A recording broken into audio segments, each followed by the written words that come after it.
Sinampahan ng reklamong qualified trafficking sa Department of Justice si Cassandra Ong at mahigit 50 pang akusado kaugnay ng niraid na Pogo Hub sa Porac, Pampanga. Kasama ring humarap sa DOJ kanina ang ilang Chinese na sapilitang pinagtrabaho sa Pogo. Nagbabalik si Camille Samonte. Nagdungo mismo sa Department of Justice kanina ang 10 Chinese at 4 na Pinoy na ito para magsampa ng reklamo laban sa niraid na Pogo Hub ng Lucky South 99 sa Porac, Pampanga noong Hunyo. Mga biktima raw sila ng human trafficking na sapilitang pinagtrabaho sa nasabing Pogo Hub. Kaya kasama ang PNP, CIDG at Presidential Anti-Organized Crime Commission o PAOK kanina. Nagsampa sila ng reklamong qualified human trafficking laban kina Cassandra Leong at sa 53 pang opisyal at incorporator ng Whirlwind at Lucky South 99. Una nang itinanggi ni Cassandra Ong sa pagdinig sa Kamara na parte siya ng Pogo. Anya, incorporator siya ng Whirlwind Corporation at taga-ayos lang ng mga papeles at lisensya ng Lucky South 99. Pero sa investigasyon ng DOJ, lumalabas na iisang kumpanya lang daw talaga ang Whirlwind at Lucky South. Lumalabas sa ebidensya na pinatakbo niya ang Lucky South 99. Lagi niyang sinasabi na wala siyang kinalaman sa Lucky South 99, sa ano lang siya, sa Whirlwind, doon sa lesser company. Kumbaga, ang negosyo lang niya, ang trabaho lang niya ay magpaupa.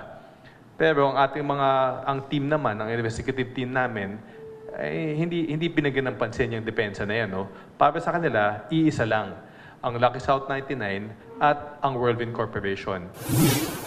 Ayon pa sa PAOK, kilala raw talaga ang Lucky South 99 bilang sindikatong dumudukot ng mga Chinese na nababaon sa utang sa mga kasino. Ang modus nila, ibaon sa utang ang kanilang biktima sa kapuwersahang pagtrabahuhin sa Porac kapag hindi nakapagbayad. Meron kasing grupo talaga ng Chinese group na kidnappers po talaga.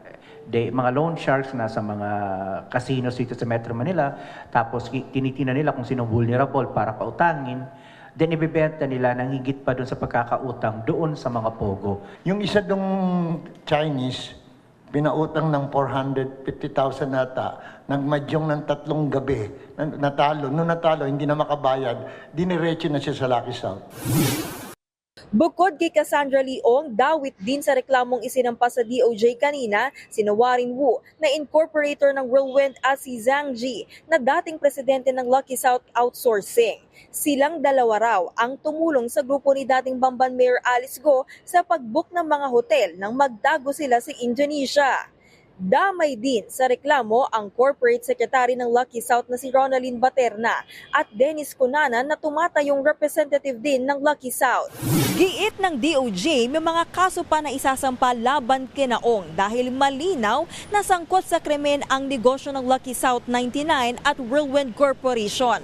Matatandaan na kasama rin si Ong sa reklamong money laundering na isinampa laban kay Alice Go.